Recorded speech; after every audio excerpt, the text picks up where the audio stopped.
The sun had barely risen when the Carter family packed their SUV and left their home in Arizona for a weekend picnic trip. It was supposed to be simple, just a drive to Black Willow State Park, a place known for tall pines, quiet lakes, and hiking trails that hardly anyone used anymore. Jacob Carter, the father, was driving. His wife Emily sat beside him, smiling softly as she fixed the hair of their 6-year-old son, Noah. In the back seat, Jacob's brother Mark and his wife Claire argued over which snacks they forgot at home, while their teenage daughter Lily had her headphones in, lost in her music. They didn't know that Black Willow State Park had been closed 3 times in the past decade. They didn't know why hikers never returned. They didn't know the locals called it the feeding woods. They only knew one thing: today was supposed to be fun. By the time they reached the forest, the highway was empty and the air felt heavier, thicker, almost unnatural. As the car rolled under the first giant trees, Noah held his mother's hand tightly. "Mom, the trees look angry." Emily forced a smile. "They're just old, sweetheart." But deep inside, she felt the same thing. The silence wasn't peaceful. It was watchful. When they reached the picnic spot, the breeze stopped completely. Not a single leaf moved. Even the birds were quiet. Claire laughed nervously and said maybe it was just the elevation. They spread a blanket, opened food containers, and tried to enjoy themselves. Kids played, adults joked. Everything seemed normal. Until it didn't. The first sign came when Lily wandered near the edge of the woods and suddenly froze. Her headphones fell from her ears. She slowly stepped backward, eyes wide, breathing uneven. "What is it?" Mark asked, walking toward her.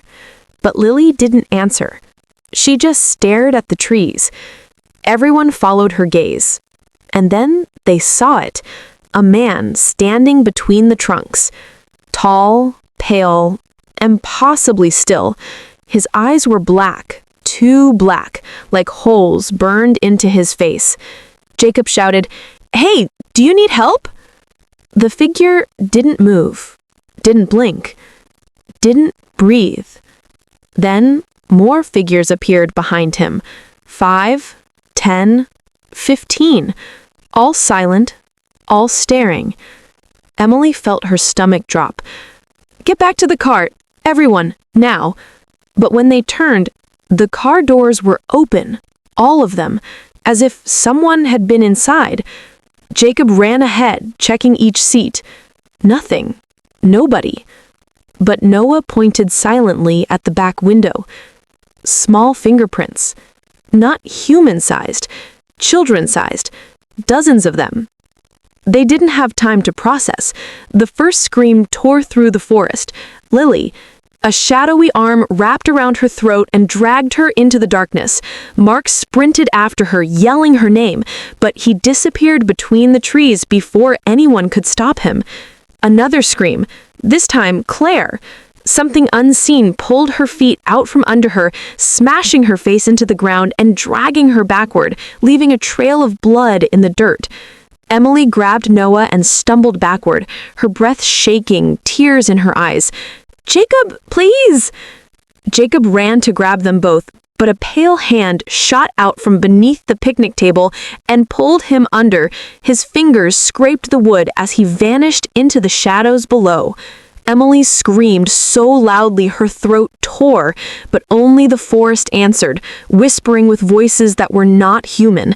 She clutched Noah to her chest and ran blindly through the woods, branches slashing her face, roots catching her feet.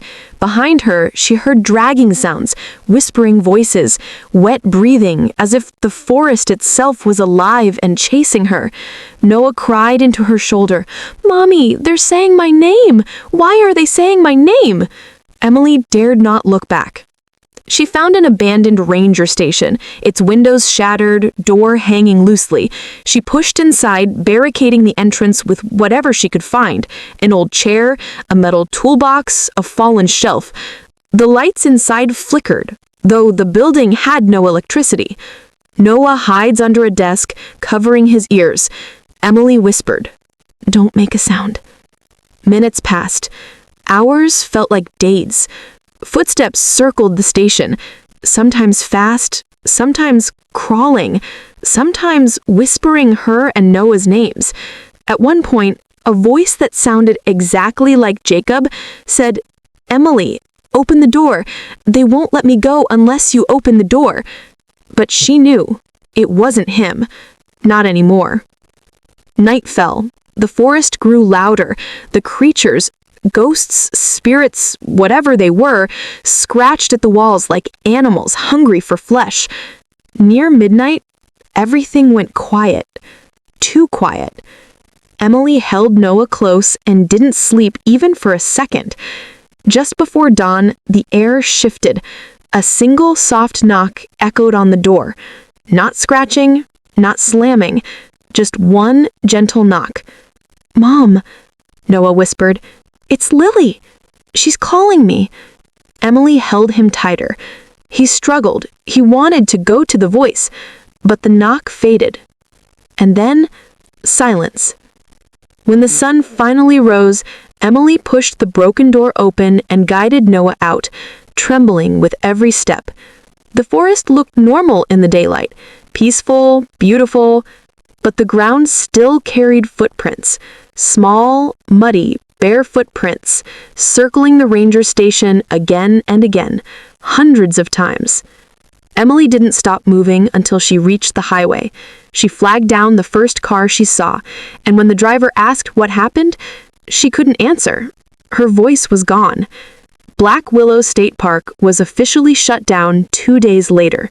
No bodies were found, except the Carter family's SUV, its windows cracked from the inside and tiny handprints covering every inch of the glass.